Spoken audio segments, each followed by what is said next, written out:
সোজা লাও, সোজা করো, সোজা করো, সোজা। তোমার ভারী লাগছে তো তোমার না? ঠিক আছে, হ্যাঁ এই বয়সে তুমি নিয়ে যাচ্ছ কি করে? এটা তো বিশাল ব্যাপার।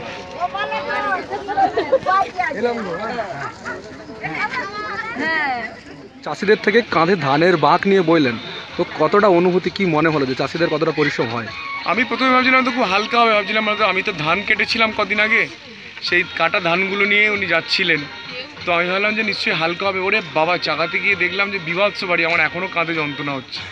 মানে উনি ধরেছিলেন, আমি একটুখানি চেষ্টা করছিলাম, ওনার অত বয়স, উনি একা নিয়ে যাচ্ছে, মানে আমি ভাবতেও পারছি না যে কত শক্তি লাগে একটা মানুষের।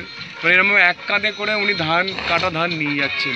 মানে আমরা যে মানে কলকাতায় যারা থাকে বা যারা এই মানে পেন্ট হাউসে থেকে, বাংলোয় থেকে টেবিলে যে ধান থেকে যে ভাতটা খায়, তার আগে যে এত প্রসেস, এত কষ্ট, এত মানুষের মানে ঘাম ঝরার, মানে রক্ত ঝরা ঘাম, তার যে কি প্রচণ্ড কষ্ট, সেটা আজকে ফিল করতে পারলাম। আগের দিনে ধান কাটাবার সময় ফিল করেছিলাম যে এই প্রচণ্ড রোদের মধ্যে ধান কাটতে কতটা কষ্ট হয়।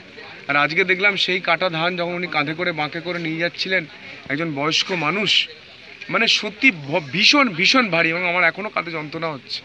এটাই আমাদের বাংলা। দেখুন, 122 জন কৃষক আত্মহত্যা করেছে, কারণ তারা এত কষ্ট করে যখন সেই ধানটাকে যারা উৎপাদন করে, সেটা ন্যায্য দাম পায় না, ন্যায্য মূল্য পায় না।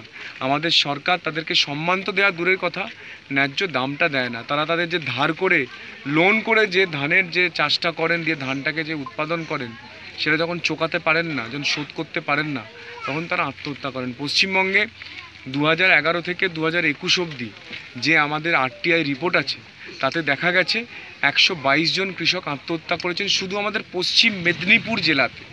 শুধুমাত্র পশ্চিম মেদিনীপুর জেলাতে 122 জন কৃষক আত্মহত্যা করেছেন। এটা নিয়ে আমি বিধানসভাতে সরব হয়েছিলাম। এই RTI রিপোর্ট নিয়ে আমাকে কৃষিমন্ত্রী এসে থামিয়ে দিয়ে বললেন যে না, আমাদেরই সরকার দিয়েছে, আমাদেরই পুলিশ আপনাকে RTI দিয়েছে, বাট যে 14টা থানা থেকে যে RTI দিয়েছে, 14 জন থানা থেকেই আপনাকে ভুল RTI দিয়েছে।